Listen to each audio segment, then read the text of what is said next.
do you see the talent pool problem easing next year or staying the same? All right. So if you're just saying the global talent pool is not going Oh, I let's call it the North American because I know there's a to. lot of different economies out there.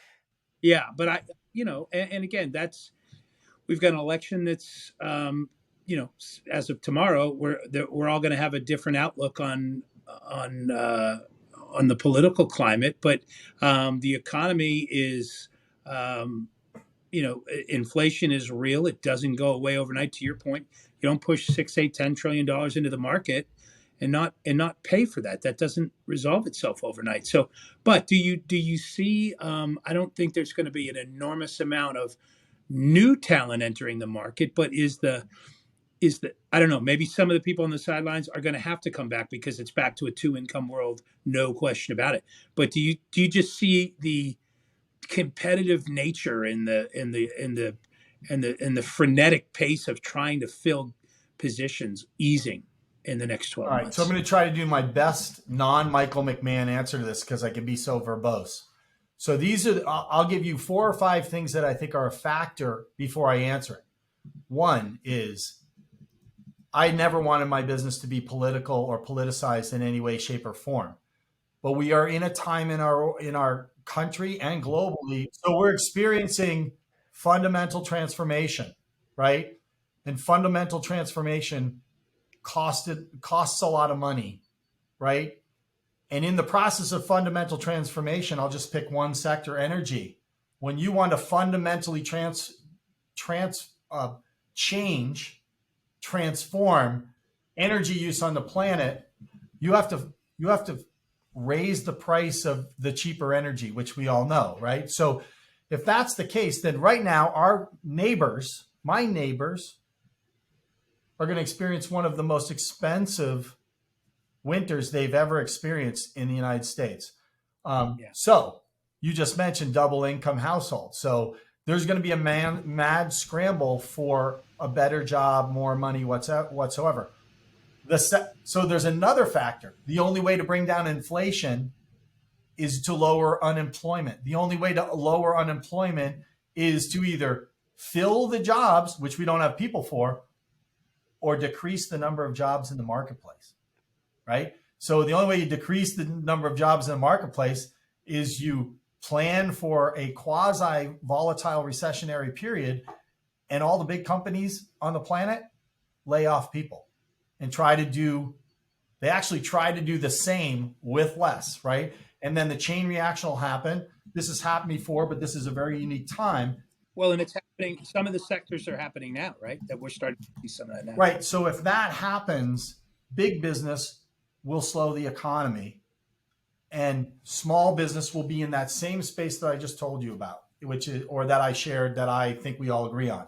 The upmarket offering in a down market, conservative business, not a lot of debt and everything, you have safe harbor in the storm because you get to work with what you have, right? But if you're going somewhere and you've been ambitious after this big correction, and by the way, we had a huge, massive recovery, you could be very optimistic. But then I'll say one more thing. It's the last thing. I don't know how many of them are. We just completely exhausted our highest value employees for 14 months straight. We asked them to help us lift our organizations, and we were loyal to them. We took care of them as best we could, but it took a toll. So a percentage of those people are going to say, I don't know if this is worth it. And whether the grass is truly green, because you know what? High achievers work hard anyway. So they may go elsewhere and try to be a high achiever without the craziness, or they might stay in this. But we can't take advantage of them. And when I say take advantage of them, I've been taken advantage by my employees. I hired people. You know what I mean? I mean, they're taking advantage of an opportunity that this company provides. So when I say take advantage, I don't mean abuse. I literally mean take advantage of opportunity. So we took advantage and communicated with our best people. This is literally head down rock and roll time.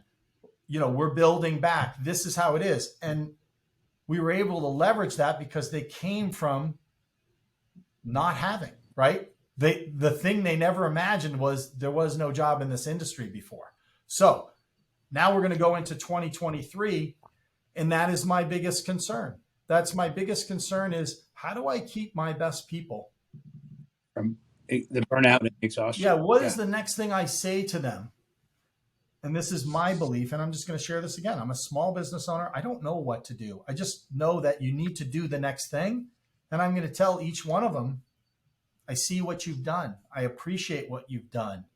What is it that you need from me, or you believe you need from me for us to keep going? And I know that 8 out of 10 will be, I'm good. Because those are those people, I'm good. Because by the way, just being interested in them is the thing that they want to hear. You're seeing me bust my ass, right? But it is fair for them to say at some point, there's no amount of money you can give me to do any more of this, right? And I wouldn't blame someone for saying that. So I think what we're going to have to do as small business owners is we're going to have a plan for Judy, a plan for Jim, some sort of thing for Mark. And that is not a big business solution, right? If Judy has 3 kids and her husband's in the military and he's going away, we can't be telling her, well, you know what you signed up for, right? And then we have to be prepared to say to Mark, you're not Judy. You know what I mean? Like, wait, what's that? And I've always had to do some of that, but I think we're going to have to do more of that. By the way, while we bring new people in the industry and we want to say to them, don't look at this. This isn't how it is. Because you don't have the same latitude as this person who's been with me for 10 years and we've slayed dragons together. So it is super complex. I'm sorry if I make it more complex, but I think there's a lot of opportunity in a volatile marketplace, even with human capital, because people are going to want to go somewhere where they're seen, appreciated, they see opportunity.